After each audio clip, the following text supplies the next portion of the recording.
Mga ka-sports, update muna tayo sa mundo ng basketball lalo na sa mga maiinit na balita sa Gilas Pilipinas. May kontrobersiya sa Senado, may comeback na inaabangan at may shocking upset sa international stage. Alam nyo na ba na may tumutol sa naturalization ng isang player para sa Gilas Women? At ito pa, isang Pinoy bowler ang gustong bumalik sa national team. Plus, isang maliit na bansa ang gumulat sa buong mundo ng basketball. Kung drink mo po ang ganitong content, paiwan ng follow at pa-subscribe na din. Tara po, simulan na natin.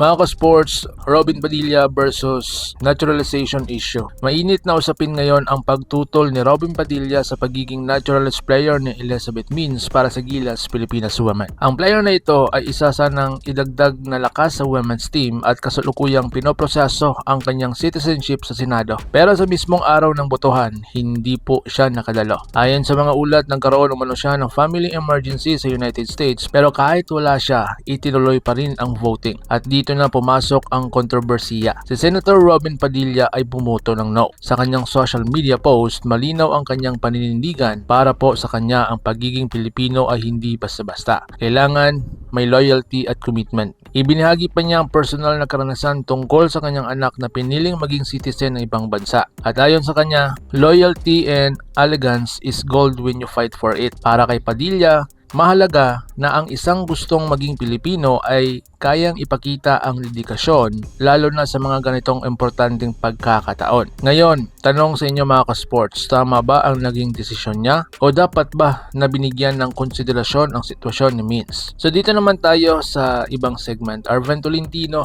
gusto daw bumalik sa Gilas. Samantala may magandang balita naman para sa fans ng Gilas. Ang dating PBA star na si Arven Tolentino ay nagpahiwatig ng kanyang desire na makabalik daw sa national team. Sa kanyang interview sa One Sports, sinabi niya, "It's an honor, it's actually a dream of mine to play for the national team." Sa ngayon, naglalaro si Tolentino sa Korean Basketball League para sa Seoul SK Knights at consistent ang kanyang performance. Kilalang kilala siya bilang deadly shooter, versatile forward, kayang maglaro sa multiple position. At sa ilalim ni Team Cone, malaking tulong si Tolentino sa spacing at offense ng team. Kung babalik siya, posibleng maging key weapon ng Gilas sa international tournaments. So dito naman tayo sa Thailand, shocking upset sa Lithuania. Ngayon punta naman tayo sa international scene kung saan may malaking sorpresa. Sa FIBA 3x3 Champions Cup 2026, isang underdog ang gumawa ng ingay. Ang Thailand ay nasa bandang rank 60 plus at tinalo ang powerhouse na Lithuania na kabilang sa top team sa mundo. Final score 21-15. Grabe, isang malaking upset. Kahit mas malalaki at mas sanay ang Lithuania, hindi nila kinaya ang bilis, energy at hustle ng mga Thailand. Dahil po dito, pinatunayan ng Thailand na sila ay rising threat sa 3x3 basketball sa Asia. Pero pagdating sa 5-on-5 basketball,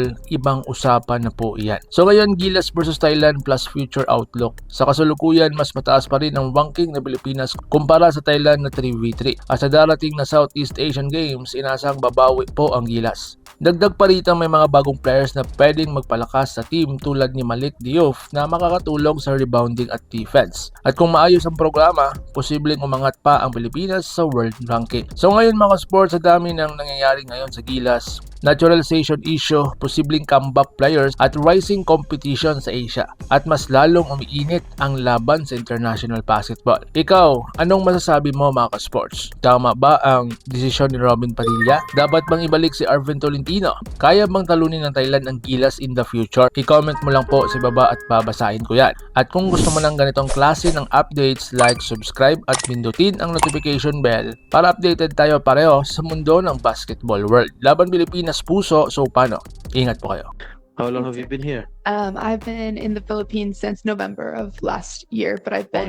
Mga ka-sports, kung hilig ninyong bumili ng mga Gilas jersey, Gilas accessories at mga gamit na pang basketball, habang nanunood po kayo sa aking mga videos, kindly check this basket on this lower part ng ating video at magpa-pop up yung ating mga items sa gilid. Mga legit po yung mga items dyan and see to it po na makabili po kayo ahead of time kasi meron po yung mga discounts and mga promos depende po sa seller. And also, kunting suporta din as a content creator po. Salamat!